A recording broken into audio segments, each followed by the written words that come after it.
1.1. Energía hidroeléctrica. El agua proviene del vapor de los océanos, además de servir para otros fines, tales como riego, limpieza, enfriamiento, consumo, etcétera, que lo convierte en un líquido vital para los seres humanos. Se utiliza también para accionar máquinas giratorias llamadas turbinas, que a su vez generadores y transforman energía mecánica en energía eléctrica.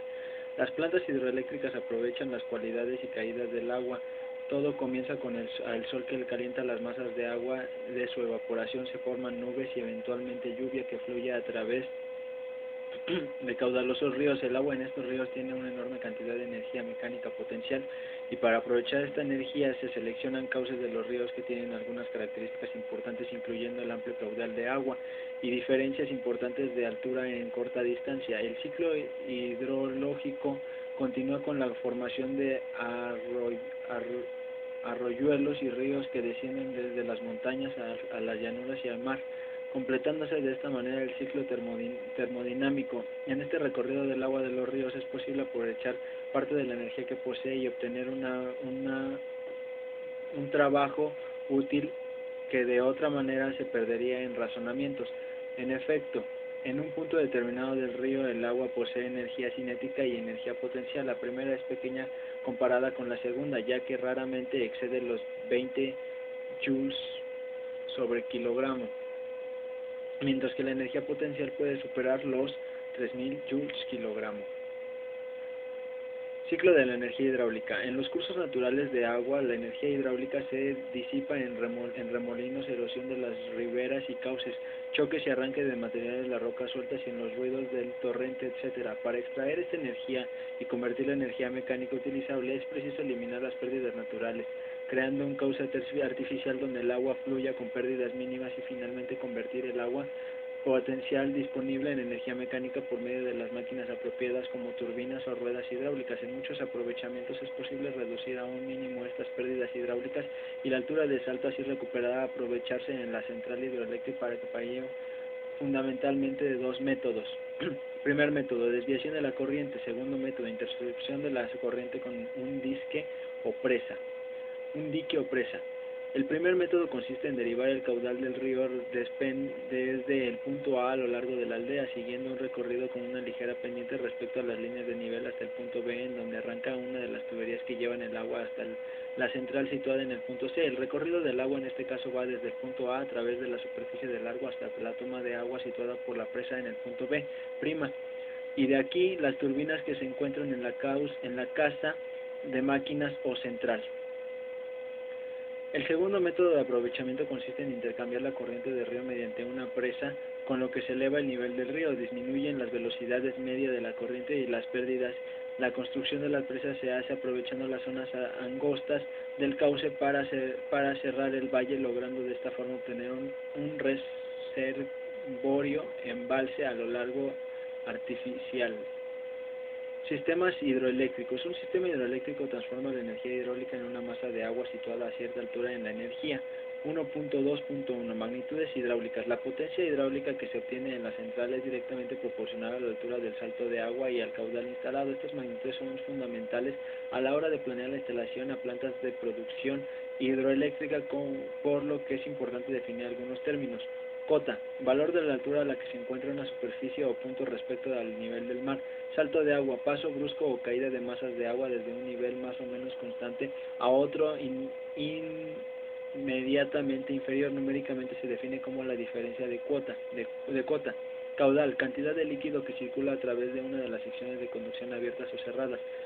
La altura del salto es la distancia vertical de desplazamiento de agua. En el aprovechamiento hidroeléctrico se han de tener en cuenta tres definiciones: salto bruto o distancia comprendida en el nivel máximo aguas arriba del salto y el nivel del normal del río donde se descarga el caudal turbinado; salto subútil o desnivel comprendido entre la superficie libre del agua en el punto de carga y el nivel de desagüe de la turbina; y salto neto o altura del salto que impulsa la turbina y que es igual al salto último menos las pérdidas de carga producidas a lo largo de la conducción forzada, si existiese. Se denomina caudal instalado o turbinado de una central al caudal total que absorberán todas las turbinas instaladas en su funcionamiento normal. Este caudal no puede ser ni el caudal máximo registrado ni el lugar ni el caudal del mínimo. En el primer caso, el rendimiento de este central sería bajo el funcionar de las turbinas durante mucho tiempo lejos del régimen nominal. Generalmente es el máximo rendimiento, siendo además mayor el costo de la central con equipo sobredimensionado. En el segundo caso, quedaría sin utilizar durante mucho tiempo gran parte del caudal disponible. La selección del caudal instalado en una nueva instalación se hace por medio de un estudio técnico económico basado en las variaciones diarias, mensuales y anuales del caudal del río. El lugar de la instalación se registran en las curvas hidrográficas, así como en el precio de maquinaria, instalaciones, demanda y precio de venta de la energía. Hidrográficas: en la curva se tiene por abscisas los días del año y como ordenar los caudales.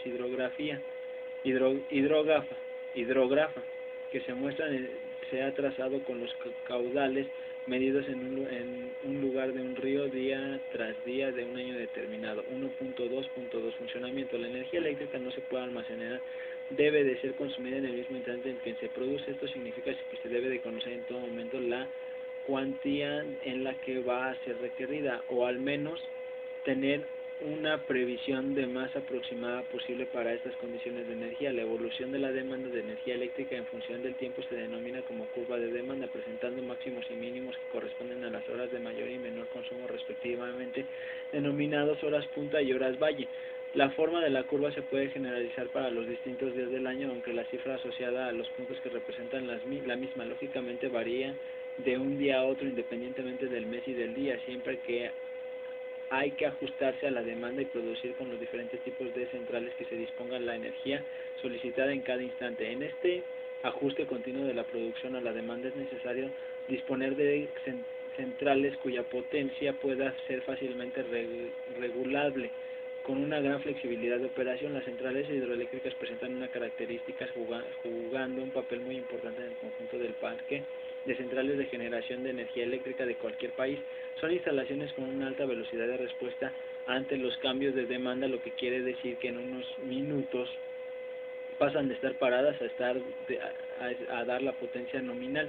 Esto nos ocurre en las centrales de combustible fósil o nuclear, que necesitan desde 6 a 8 horas hasta más de 18, dependiendo de las condiciones en que se produzca el arranque de las mismas. Por todo esto, las centrales hidroeléctricas se convierten en instalaciones más adecuadas para cubrir puntos de demanda, así como para cubrir las bajas imprevistas de otras centrales. La función de una central hidroeléctrica es utilizar la energía potencial del agua almacenada y convertirla primero en energía mecánica y luego en energía eléctrica.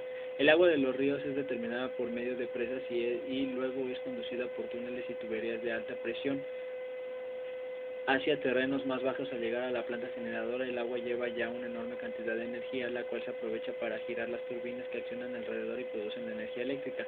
Dependiendo de las condiciones, se utilizan distintos tipos de turbinas. Si la caída de agua es muy importante, se utilizan turbinas Pelton. Si las caídas son medias, turbinas Francis, y si son pequeñas, turbinas Kaplan.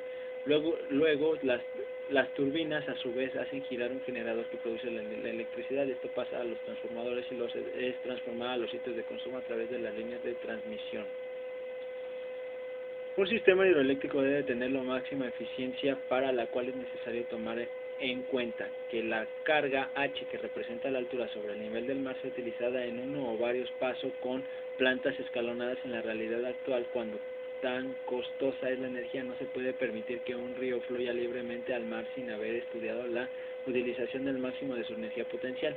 Que las eficiencias de las obras de toma y de conducción sea máxima, que la eficiencia de la conversión de la turbina que convierte la energía hidráulica en mecánica sea óptima, que la eficiencia del generador eléctrico que transforma la energía mecánica en eléctrica también lo sea. Finalmente, la eficiencia de la transmisión eléctrica desde el punto de generación hasta los puntos de consumo debe ser optimizada. 1.2.3 Generación hidroeléctrica. La primera central hidroeléctrica se construyó en 1880 en Northumberland, Gran Bretaña. En el año de 1882, un mes después de entrar en funcionamiento la central Perth Street en Nueva York, primera central térmica dirigida por Edison, entraba en funcionamiento también la central hidroeléctrica en el estado de Wisconsin. El renacimiento de la energía hidráulica se produjo en el desarrollo del generador eléctrico, seguido del perfeccionamiento de las turbinas hidráulicas y debido al aumento de la demanda de la electricidad al principio del siglo XX. La tecnología de las principales instalaciones ha determinado igual. Durante el siglo XX, a principios de la década de los 90, las primeras potencias productoras de hidroelectricidad eran Canadá y Estados Unidos. Canadá tenía un 60% de su electricidad de centrales hidráulicas en todo el mundo.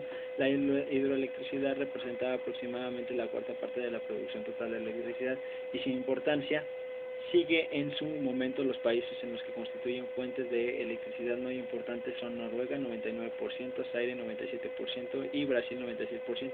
La central de Itaipu en el río Paraná está situada en Brasil y Paraguay. Se inauguró en 1982 y tiene mayor capacidad generadora del mundo. Dice, las ventajas de las centrales hidroeléctricas son evidentes. 1. No requieren combustible, sino que usan una forma renovable de energía constantemente repuesta por la naturaleza de manera gratuita. 2. Es limpia pero no contamina ni el aire ni el agua, solo puede producir trabajo a temperatura ambiente. 3. A menudo puede combinarse con otros beneficios como el riego, protección contra las inundaciones, suministro de agua, caminos, navegación y otra ornamentación del terreno y turismo. 4. Los costos de mantenimiento y explotación son bajos. 5. Las obras de ingeniería necesarias para aprovechar la energía de la hidráulica tienen una duración considerable. 6. La turbina hidráulica es una máquina sencilla, eficiente y segura que puede ponerse en marcha y detenerse con rapidez y requiere poca vigilancia, siendo sus costes de mantenimiento por lo general reducidos. Contra estas ventajas deben señalarse ciertas desventajas. 1. Los costos de capital por voltio instalado son con frecuencia muy altos. 2. El emplazamiento determinado por características naturales puede estar lejos del centro o centros de consumo y exigir la construcción de un sistema de transición de electricidad, lo que significa un aumento de la inversión y de los costos de mantenimiento y pérdida de energía.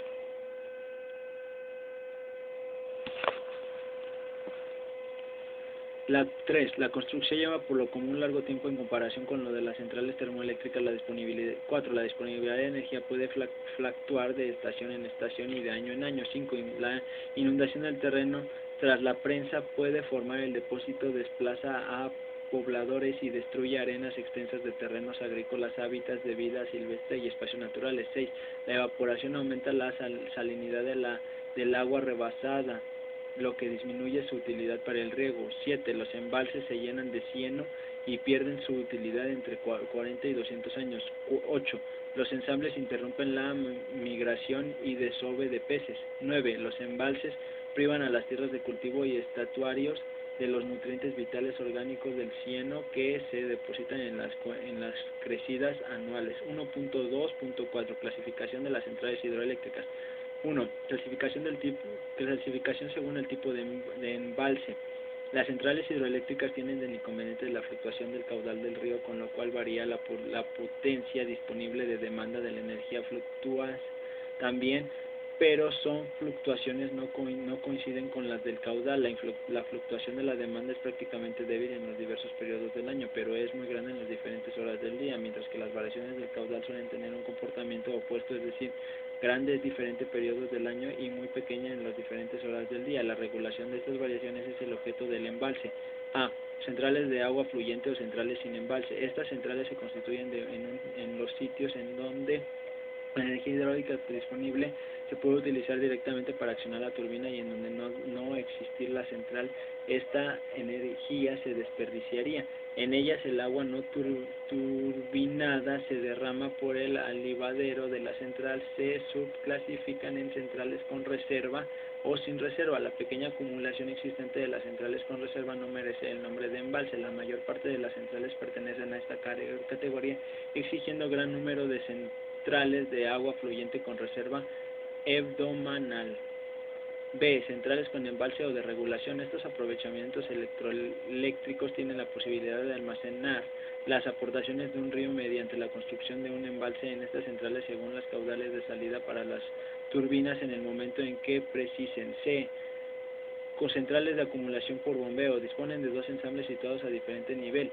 Cuando la demanda de energía eléctrica alcanza su máximo nivel a lo largo del día, el agua almacenada en el envase superior hace girar el rodete de la turbina asociada a un alternador funcionando como un central convencional generando energía después del agua que almacenada en los embalses inferiores. Durante las horas del día en que la demanda de energía es menor, el agua es bombeada al embalse superior para que pueda hacer el ciclo productivo nuevamente. Para ello, la central dispone de grupos de motores bomba o alternativamente sus turbinas son reversibles de manera que puedan funcionar con bombas y los alternadores como motores.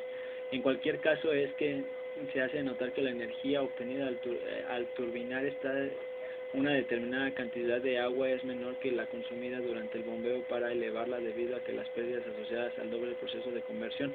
Por lo tanto, en igualdad de condiciones, el rendimiento de estas centrales de rebombeo será inferior al de las centrales hidroeléctricas normales. Más aún, las centrales de bombeo son en realidad consumidores netos de energía eléctrica. Lo que ocurre es que por su misma estrategia de funcionamiento no se pueden considerar estas instalaciones sin tener en cuenta la red actual que se encuentran conectadas y que justifica su existencia es precisamente su misión, es en el conjunto en el que red lo que da lugar a las ventajas técnicas y económicas, entre lo que podemos rescatar fundamentalmente por ser en definitiva centrales hidroeléctricas. Y su tiempo de arranque es muy corto y tienen una gran facilidad de regulación, siendo desde este punto de vista idóneas para cubrir las zonas de puntas del consumo. Al comportarse como consumidores durante las horas valle, producen el deseado efecto de nivelación de la curva de carga diaria, permitiendo que algunas centrales del sistema pasen de funcionar bajo programa a funcionar como centrales de base con mayor factor de utilización y una reproducción de costo de producción. Las centrales de bombeo permiten así una explotación más rentable de las técnicas térmicas. Existen además varios factores no eléctricos que representan aspectos positivos de las centrales de bombeo, ya que permiten regulación en mayor o menor medida del caudal de los ríos, permiten la instalación de las zonas de regadío, crean lugares de pesca y de esparcimiento, etc. D. Centrales maremotrices. Estas centrales utilizan la energía de las mareas, o sea, de los diferentes de energía potencial que adquiere el agua del mar en marea alta y baja, denominada amplitud de la marea. Esta amplitud varía a través del año en las diferentes costas del planeta. En marea alta el agua se acumula y en baja se turbia. Las mareas de los océanos constituyen una fuente gratuita, limpia e inagotable de energía. Solamente Francia y la ex Unión Soviética tienen experiencia práctica en centrales eléctricas asociadas con mareas. La energía maremotriz es una de las 14 fuentes nuevas y renovables que estudian los organismos especializados de las Naciones Unidas. Esta energía está disponible en cualquier clima y época del año. Las mareas pueden apreciarse como variación del nivel del mar con un periodo aproximado de 12 horas 30 minutos, con una diferencia de nivel de unos 2 metros que conforman la topografía costera de la diferencia entre bajamar y pleamar. Puede llegar en unos pocos casos hasta los 15 metros, y esta característica se observa en un centenar de lugares. Segunda, clasificación de la altura neta del salto. Esta clasificación es importante para el salto más que ninguna otra característica determinar el tipo de las instalaciones de aprovechamiento hidroeléctrico. Aunque las CH de gran altura suelen presentar características totalmente diversas de las que de la pequeña altura, es prácticamente imposible establecer una línea divisoria entre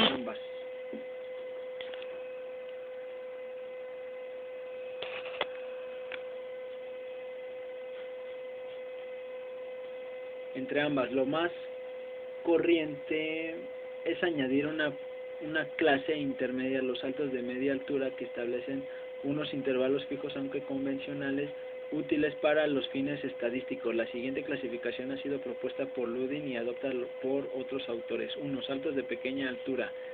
H mayor 400.99 metros. 2. Saltos de mediana altura. H 15 menor a H mayor que 49.99 metros. 3. Saltos de gran altura. H mayor a 50 metros. Saltos de pequeña altura. Terreno llano o suavemente ondulado. Influjo preponderante del caudal en la potencia grande.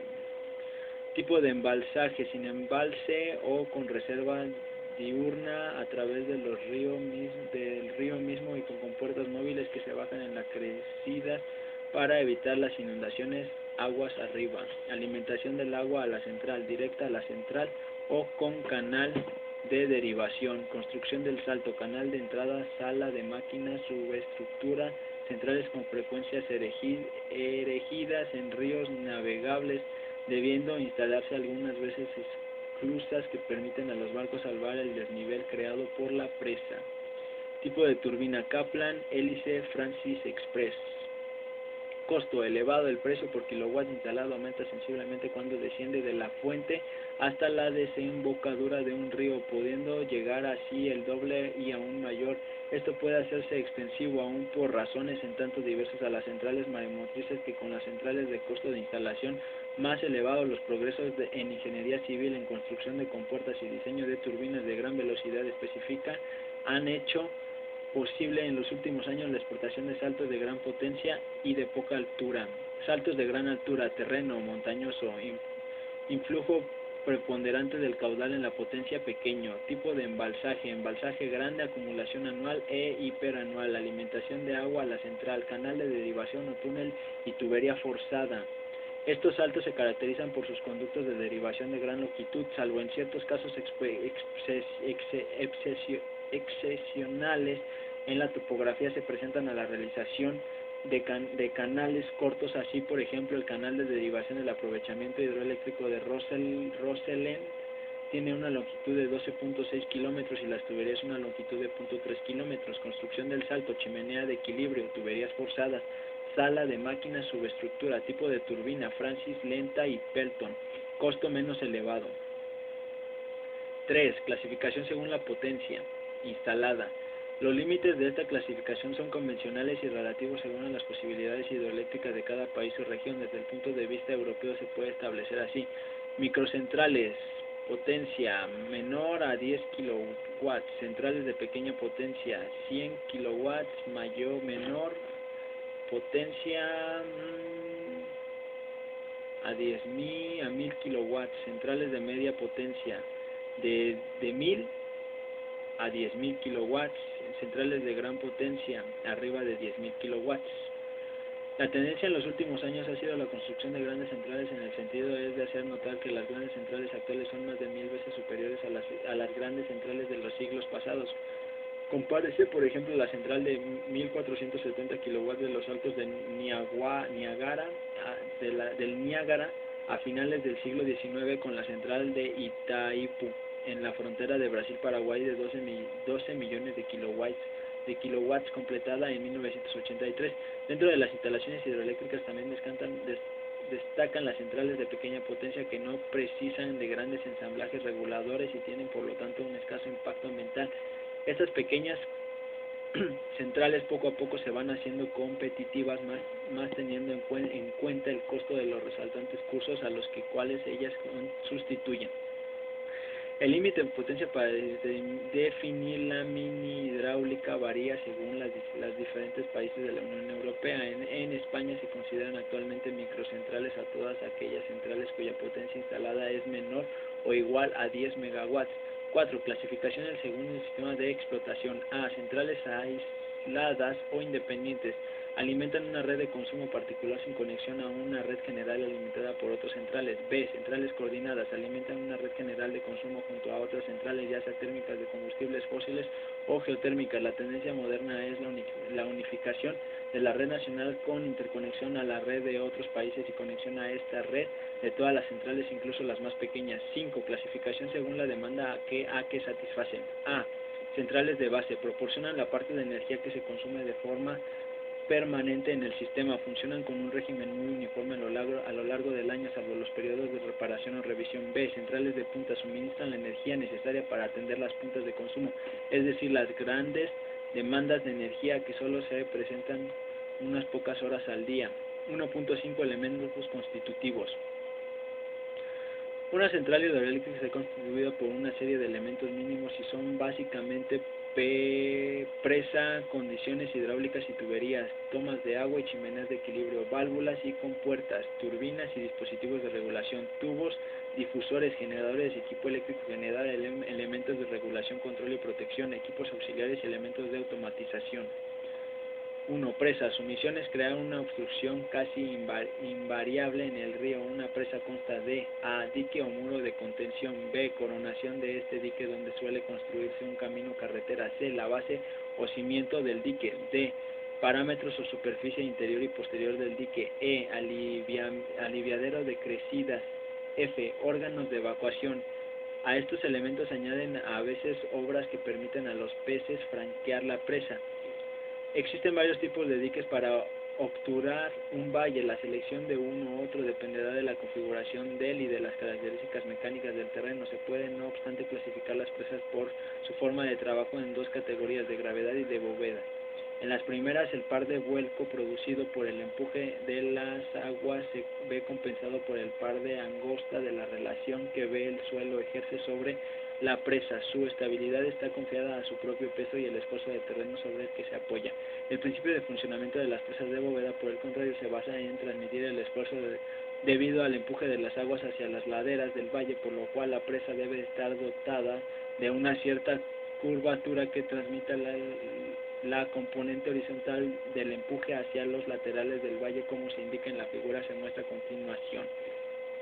Presas que trabajan por gravedad. A. Presas de tierra o escolleras. Se utilizan en valles de escasa pendiente y en terrenos poco consistentes, en donde podrá sustentarse un dique rígido de concreto. Tiene gran base y poca altura y están constituidos por materiales de diversas características, algunos de los cuales tienen una misión estructural y otra impermeabilizante. B. Presas de gravedad. Están formadas por grandes masas de concreto y requieren un terreno de base muy consistente. C. Presas de contrafuertes.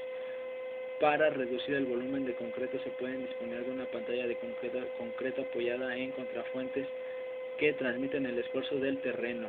Presas de bóveda. Las presas de bóveda, en contraposición a la presa de gravedad, está estructurada en forma de arco, que al igual que el arco de un puente resiste el empuje del agua apoyándose sobre las riberas. Tiene la forma de una bóveda cuya convección mira aguas arriba y cuyo espesor crece desde la coronación a la base. Generalmente se constituye esta presa cuando se trata de valles angostos como laderas. Están constituidas por un terreno rocoso de buena calidad cuando el vano a salvar es muy grande, pueden construirse presas de arcos múltiples que trabajan según un principio muy similar a las contrafuertes, pero estando estos unidos por bóvedas. Finalmente, también hablarse de presas mixtas de arco-gravedad, en las cuales el empuje del agua es parte absorbido por el terreno y en parte por las laderas.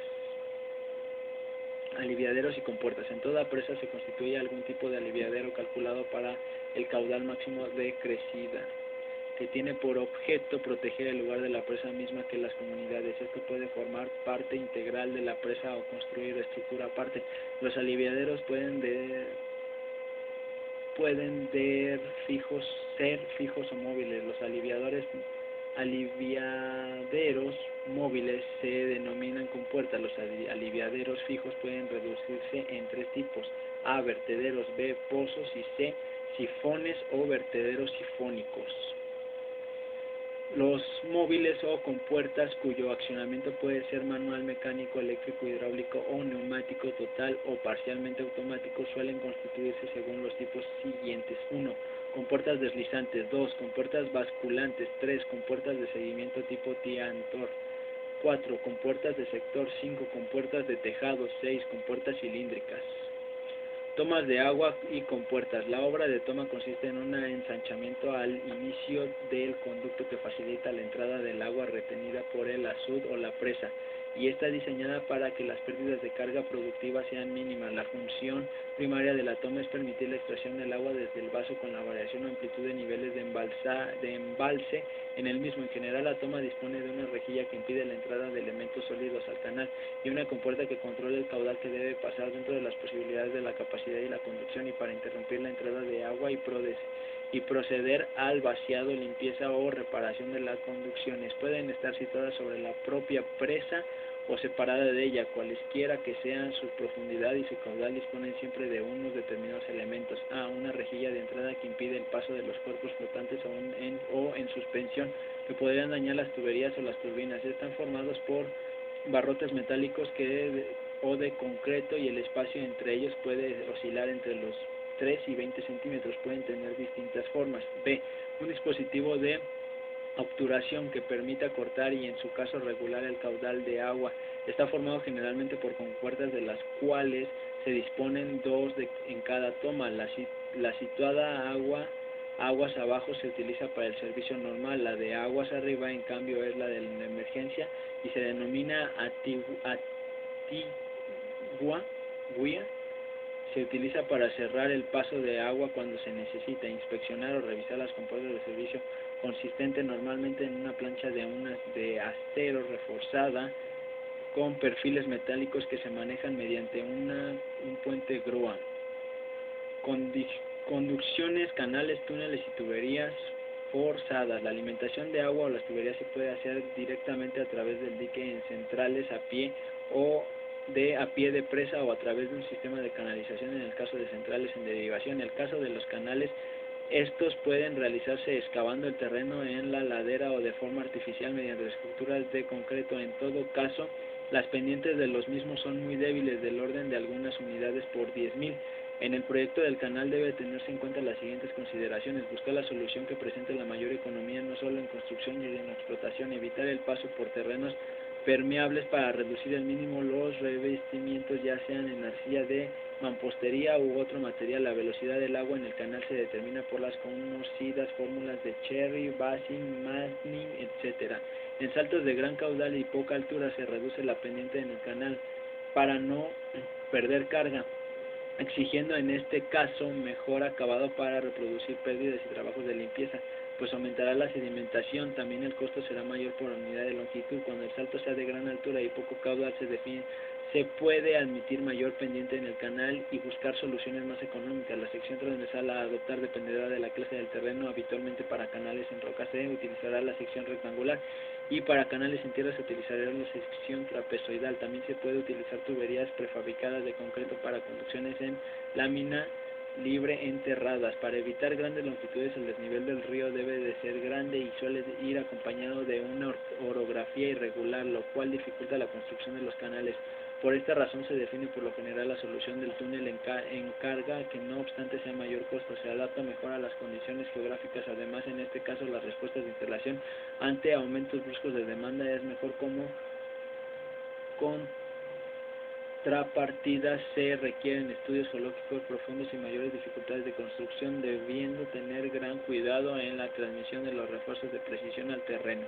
La parte final del recorrido del agua desde la cámara de carga a la chimenea de equilibrio hasta la turbina se lleva a cabo mediante tuberías forzadas. Debido a las variaciones de carga del alternador o a condiciones imprevistas, se utilizan las chimeneas de equilibrio que evitan las sobrepresiones en las tuberías forzadas y a la vez de turbinas. A estas sobrepresiones se les denomina golpe de ariete. Cuando la carga de trabajo de la turbina disminuye bruscamente, se produce una presión positiva, ya que el regulador automático de la turbina cierra la admisión de agua. La chimenea de equilibrio consiste en un pozo vertical situado a lo más cerca posible de las turbinas. Cuando existe una sobrepresión de agua, encuentra menos resistencia para penetrar el pozo que a la cámara de presión de las turbinas, haciendo que suba el nivel de la chimenea de equilibrio. En el caso de depresión, ocurrirá lo contrario y el nivel bajará. Con esto se consigue evitar el golpe de ariete. Actúan de este modo la chimenea de equilibrio como un muelle hidráulico o un condensador eléctrico, es decir, absorbiendo y devolviendo la energía. Las tuberías de presión o tuberías forzadas se pueden construir de diferentes materiales, siendo las más comunes el acero, el concreto precomprimido o concreto armado o la uralita, según sean los esfuerzos a que estén sometidas. La elección del número de tuberías no está determinado por las características físicas del aprovechamiento, sino más bien por los motivos de mantenimiento y previsión que determinan el marco en que se desarrollan los proyectos industriales. La solución de menor inversión es desde luego la de una sola tubería, siempre que se pueda realizar de una sección transversal suficiente, pero en este caso el conjunto de la instalación quedaría fuera del servicio cuando, a consecuencia de un accidente o avería, fuese necesario reparar la tubería o alguno de sus órganos auxiliares. Cuando la central consta de varios grupos, que es lo más normal, es necesario por motivos de fiabilidad la instalación independizar del funcionamiento de los mismos, y este grado de independencia es algo que habrá de que determinar en cada caso. En la figura de abajo se muestra la evolución del diámetro de las tuberías y del costo de las mismas conforme aumenta el número de ellas. Es de notar que los valores numéricos están dándose en forma relativa tomando como base el casi de una tubería única. Una vez seleccionado el número de tubos es necesario determinar su diámetro. Este podrá ser constante a lo largo de toda su longitud o decreciente a medida que disminuye la altura. Esta es la solución más adecuada en grandes saltos. La determinación de este diámetro óptimo se basa en un compromiso económico entre el costo de los materiales y el costo asociado a las pérdidas de carga que producirán. Es evidente que a mayor diámetro mayor costo, pero menores pérdidas, es decir, más capacidad de producción de la energía. La valoración económica de estas pérdidas a lo largo de la vida de la central y su comparación con el costo de inversión realizará que entre las tuberías dará como resultado el diámetro óptimo, es decir, aquel que produce el costo totales menores. Al calcular el espesor de la pared en las tuberías de presión se debe tener presentes no solo las presiones de carga nominal, sino sobre todo las sobrepresiones que resultan al producirse golpes de ariete, donde entran en juego la velocidad del agua, la longitud de la tubería y el tiempo del cierre, de la apertura de las válvulas, dada sin importancia a su estudio más adelante en este fenómeno. Válvulas y dispositivos de seguridad. Además de las compuertas situadas en las tomas de agua, las tuberías y canalizaciones, los circuitos de agua de una central van dotadas de una serie de elementos de cierre y seguridad. Entre las válvulas más utilizadas se pueden mencionar las de compuerta, las de mariposa y las de esféricas. También las tuberías disponen de unos elementos de seguridad tales como válvulas de entrada de aire y chimeneas de equilibrio con objeto de compensar las presiones y sobrepresiones que se pueden producir dentro de las mismas. Las primeras son unas válvulas de seguridad que permiten la entrada de aire a la tubería cuando a causa del cierre brusco de la válvula tienden a vaciarse. De esta forma se evita que la presión pueda provocar el aplastamiento del tubo. Casa de máquinas. En su interior están albergadas las tuberías con los correspondientes bancadas, los generadores, cuadros eléctricos y de control, etc. La configuración física del edificio depende del tipo y número de máquinas a utilizar y del tamaño de las mismas. En las instalaciones de eje vertical, la estructura de la central suele dividirse verticalmente en 3 niveles de abajo hacia arriba. A. Niveles de tubos de aspiración, pozos o galería de desagüe. B. Nivel de turbina y final de tubería forzada. C. Nivel de generadores. En las instalaciones de eje horizontal, lógicamente las zonas B y C están al mismo nivel. La zona A, junto con la cimentación de la maquinaria, componen lo que se llama infraestructura, y la zona B y C, la superestructura, consta en primer lugar de la sala de máquinas, de la sala de reparaciones y la de las restantes instalaciones y oficinas de central. Turbinas hidráulicas.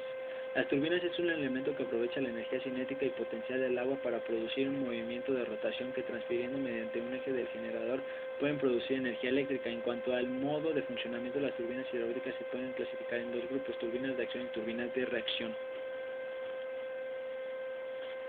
La diferencia entre ambos tipos es que las turbinas de acción aprovechan únicamente la velocidad del flujo de agua para hacerlas girar, mientras que en las turbinas de reacción aprovechan además de la presión que les resta a la corriente en el momento del contacto. Es decir, mientras que las turbinas de reacción aprovechan la altura total disponible hasta el nivel de desagüe, las de acción aprovechan únicamente la altura hasta el eje de turbina. El tipo de turbina de acción más conocido es la Pelton, pero existen otros tipos como pueden ser la turbo con inyección lateral y la turbina de doble impulsión o flujo cruzado, también conocida por turbina Oersberger o Van Kim-Mitchell. Dentro de las turbinas de reacción, las más conocidas son la Francis y la Kaplan.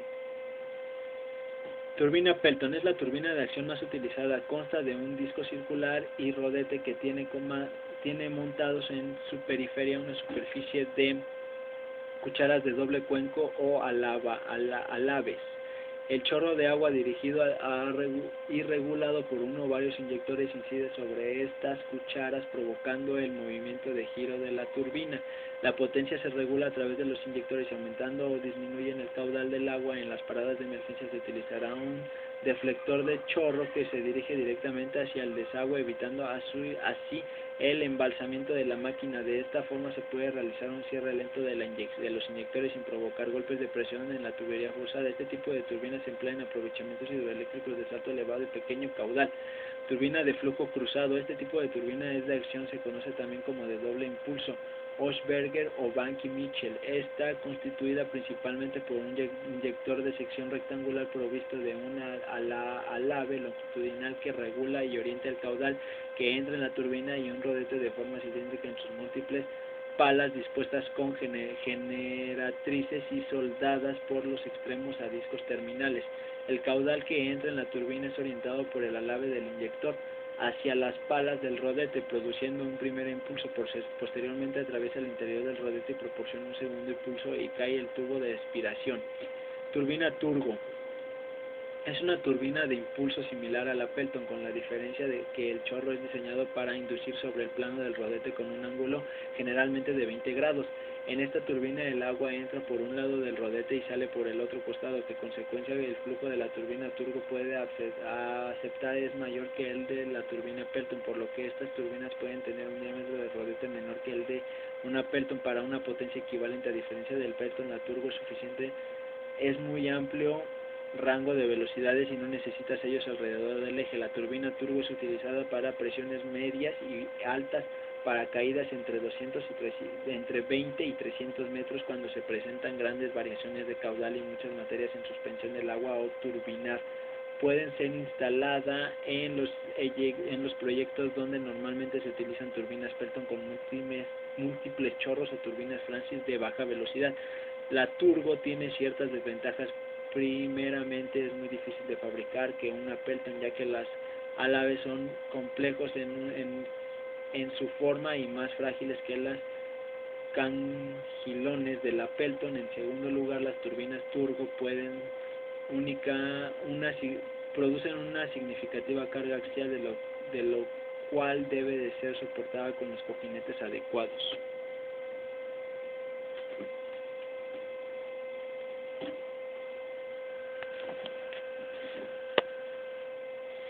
Turbina Francis. Pertenece al grupo de las turbinas de reacción, es decir, que el flujo se produce dentro de la cámara cerrada bajo presión. La Francis se caracteriza porque recibe el número de agua en dirección radial, orientando hacia la salida en dirección axial, por lo que se considera como una turbina de flujo radial. Este tipo de turbina está compuesto por un distribuidor que contiene una serie de alaves fijos o móviles que orientan el agua hacia el rodete. Un rodete formado por una corona de paletas fijas torsionadas de forma que reciben el agua en dirección radial y la orientación axialmente. Una cámara de entrada que puede ser abierta o cerrada de forma espiral para dar una componente radial al flujo de agua. Un tubo de aspiración o de salida de agua que puede ser recto o acodado y se encarga de mantener la diferencia de presión necesaria para el buen funcionamiento de la turbina. Turbinas hélice, semicaplan y Kaplan bulbo y tubulares. Una instalación con turbina hélice se compone básicamente de una cámara de entrada que puede ser abierta o cerrada, un distribuidor fijo, un rodete con 4 o 5 palas fijas en forma de hélice de barco y un tubo de aspiración. También hay una variante de la hélice consistente en una turbina con distribuidor regulable y rodete pala finas. Las turbinas semicaplan y Kaplan son variantes de la hélice con diferentes grados de regulación. Tanto la Kaplan como la semicaplan poseen el rodete con palas ajustables que les proporciona posibilidad de funcionamiento en un cargo mayor de caudales. La turbina Kaplan además tiene un distribuidor regulable que les da un mayor rango de funcionamiento con mejores rendimientos a costa de una mayor complejidad y costos más elevados. El mecanismo de orientación de los alaves del rodete y del distribuidor están controlados por el regulador de la turbina. La utilización de un tipo u otro de turbina está determinado por aprovechamiento. Está condicionada por aspectos técnico-económicos. En una central de tipo fluyente caracterizada por tener un salto prácticamente constante y un caudal muy variable, es aconsejable la utilización de una turbina Kaplan o semicaplan. En una central con regulación propia que proporciona con caudal así constante entre unos niveles máximo y mínimo de embalse, se puede emplear una turbina hélice o hélice con distribuidor regulable a fin de disminuir la inversión. En cada caso particular será necesario evaluar el crecimiento de producción que se obtiene al instalar una turbina Kaplan y decidir si este incremento justifica o no la mayor inversión necesaria respecto a instalar una turbina semicaplan o hélice. La instalación de este tipo de turbina es con eje vertical en cámara abierta o cerrada, pero puede darse la necesidad de otro tipo de instalaciones con eje horizontal o ligeramente inclinado. Entre estos tipos están las turbinas tubulares o de bulbo. Las turbinas tubulares se denominan comúnmente en S. Su implantación puede ser de eje horizontal, inclinado o vertical y tiene rendimiento ligeramente mayor a las Kaplan en cámara. Las turbinas bulbo llevan el generador inmerso en la conducción protegido por la carcasa impermeable. El rendimiento es aproximadamente un 1% superior a la turbina tubular y, aunque la obra civil es necesaria, se reduce la complejidad de los equipos, es superior y dificulta su mantenimiento. Generadores. La energía eléctrica en las centrales hidroeléctricas se produce en los aparatos llamados generadores o alternadores. El alternador o un grupo de alternadores acoplados al eje de la turbina que gira por la acción del agua genera una corriente alterna de alta intensidad y baja tensión. Esta corriente posteriormente pasa a un transformador que la convierte en alta tensión y baja corriente, apta para su transporte a grandes distancias con un mínimo de pérdidas más grande en los centros de consumo. Un nuevo transformador la transforma en una corriente de baja tensión para su aplicación directa a los receptores domésticos e industriales. Solidario con el eje de la turbina y del alternador, gira un generador de corriente continua llamado excitatriz que se utiliza para excitar magnéticamente los polos del estator del generador, creando un campo magnético que posibilita la generación de la corriente alterna en el rotor. El generador es una máquina basada en la inducción electromagnética que se encarga de transformar la energía mecánica de rotación que proporciona la turbina en energía eléctrica. El principio de fundamentación está basado en la ley de Faraday. Cuando un conductor eléctrico se mueve en un campo magnético, se produce una corriente eléctrica a través de él. El generador está compuesto por dos partes fundamentales: el rotor, que se encarga de generar un campo magnético variable al girar arrastrado por la turbina; el estator, sobre el que se genera la corriente eléctrica aprovechable. En centrales menores de 1000 kilowatts, la tensión de trabajo del generador es de 380 o 500 voltios y para potencias más elevadas la generación se produce en media tensión. El generador puede ser de dos tipos: síncrono y asíncrono. Generador síncrono. En este tipo de generadores la conversión de energía mecánica en eléctrica se produce a una velocidad constante llamada velocidad de sincronismo. El campo magnético está creado por las bobinas arrolladas en los polos del rotor, para la cual por dichas bobinas debe de circular una corriente eléctrica para producir esta corriente continua. Puede emplearse diferentes sistemas de excitación. Autoexcitación estática. La corriente proviene de la propia energía eléctrica generada previamente transformada de alterna a continua. Excitación con diodos giratorios. Se crea una corriente alterna invertida con polos en el estator y se rectifica con un sistema de diodos situado en el eje común. Excitación auxiliar. La corriente necesaria se genera mediante un dínamo auxiliar regulada por el costado. Generador asíncrono. Dada la simplicidad, robustez y bajo costo de los clásicos motores eléctricos, estos han comenzado a usarse como generadores eléctricos. Para ello es necesario que el par mecánico comunicado al rotor produzca una velocidad de giro superior a la del síncrono. Este exceso de velocidad produce un campo giratorio excitador. Interesa que la diferencia sea pequeña para reducir las pérdidas en el cobre del rotor. Es necesaria la colocación de una batería de condensadores que compense la energía reactiva generadora. La corriente para la creación del campo magnético se toma de la red a la que se debe estar conectado. El empleo de este tipo de generadores no precisa regulación de velocidad en la turbina. Para arrancar, el grupo se abre al distribuidor de la turbina hasta que llega a una velocidad próxima a la de sincronismo, y en este momento se conecta a la red por último en el interruptor automático. Equipo eléctrico general. En una central hidroeléctrica es necesario un equipamiento eléctrico que tiene por objeto la transformación de tensión, la medición de los diferentes parámetros de la corriente eléctrica en la central, la conexión a línea de salida y la distribución de la energía. En un elemento fundamental lo constituye el transformador de tensión. Dependiendo de la tensión del trabajo del generador de transformación, puede ser baja, media o media alta tensión. El objetivo es elevar la tensión al nivel de la línea existente para que sea posible un transporte sin pérdidas excesivas.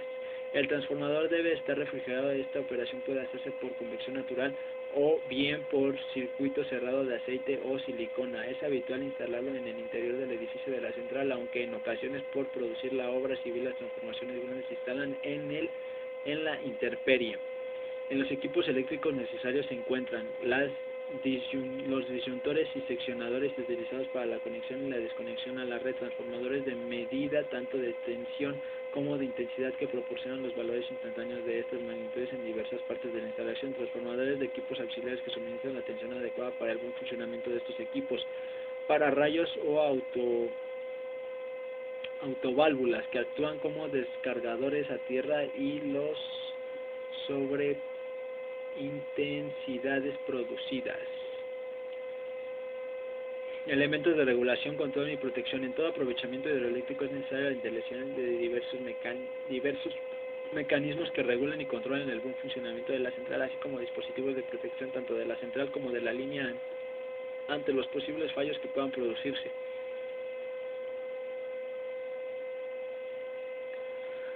Reguladores automáticos de turbinas. Como se produce una variación de carga en la turbina, es decir, cuando se modifica el par resistente que actúa sobre la misma según se trate de aumento o disminución de dicho par, la turbina reducirá o aumentará el número de revoluciones en que estuviese en funcionamiento antes de producirse la variación de carga. Es necesario, por consiguiente, adaptar el motor al resistente y esto lleva a cabo regulando convenientemente la entrada de agua para que aumentando o disminuyendo el caudal se disponga en cada momento la potencia requerida y con ello se obtendrá, salvo la ligera variación del número de revoluciones de funcionamiento normal de la turbina. En una palabra, la misión del regulador automático consiste en seguir el equilibrio en todo momento de los trabajos motor y resistente para mantener sensiblemente igual y con todas las cargas el número de revoluciones de la turbina conveniente a su funcionamiento. En las centrales pequeñas y en los servicios poco importantes es posible efectuar esta regulación manualmente, pero cuando se trata de instalaciones expuestas a variaciones de carga de consideración, se precisa recurrir a la regulación automática. Se ha dicho que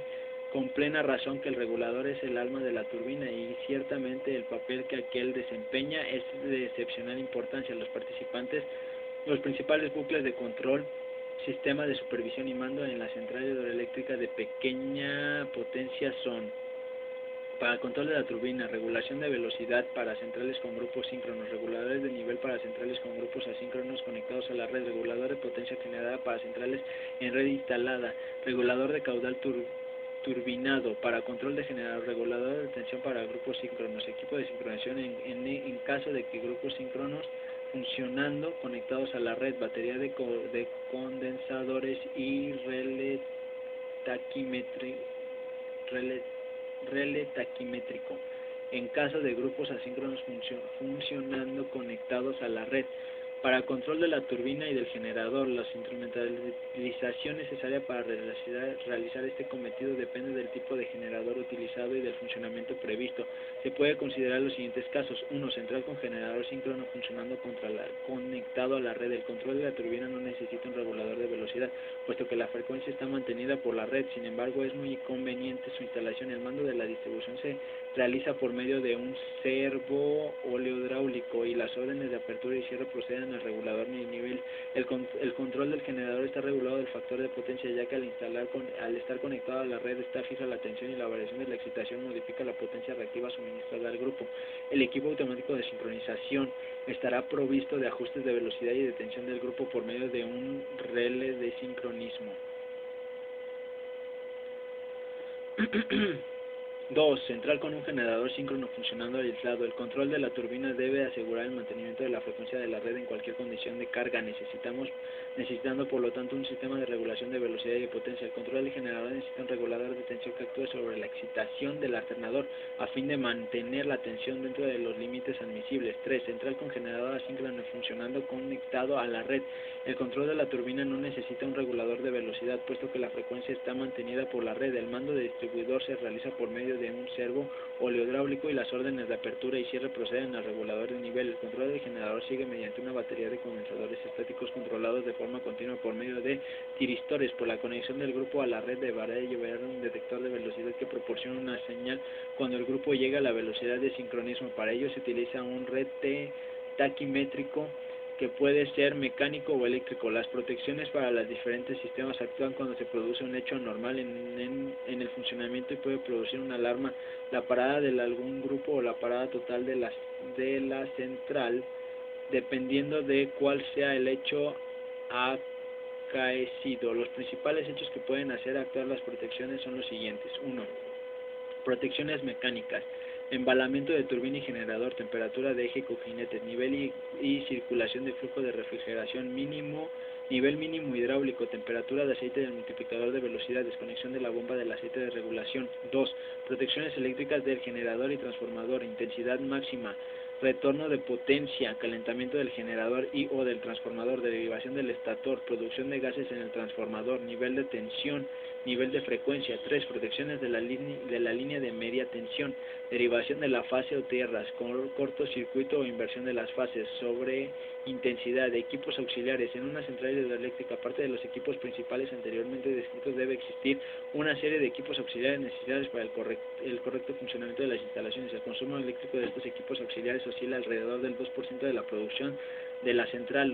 Los equipos más comunes que se pueden considerar como auxiliares dentro de la central son ventilación, alumbrado normal y emergencia, equipo de corriente continua empleado para alimentar las bobinas de desconexión del disyuntor y otras bobinas de reles y conectores, bombas bombas para el drenaje de posibles fugas o achique en caso de inundación, batería de condensadores en caso de la existencia de que exista grupo asíncrono para mejorar el factor de potencia, puente grúa, aunque en algunos casos puede sufrirse una grúa portátil durante el montaje y operaciones de mantenimiento, red de tierra para limitar la tensión con respecto al terreno, limpiarejas, protección contra incendios, agua de refrigeración. Dice automatización. La automatización de una central tiene como objetivo reducir los costos de operación y mantenimiento, aumentar la seguridad de los equipos y optimizar el aprovechamiento energético de la instalación. El grado de automatización depende de varios factores, principalmente de la ubicación de la central, el tipo de central, posibilidades de la regulación, costo del personal y presupuesto. Para una central ubicada cerca del núcleo de población en un acceso fácil y bajo costo de personal, una automatización mínima a base de reles convencionales sería suficiente, mientras que para una central aislada con un difícil acceso, altos costos de personal, se justificaría una instalación más completa para el sistema de automatización y telemando. La automatización puede ser total, es decir, arranque, regulación y parada, o simplemente de parada y alarma cuando actúa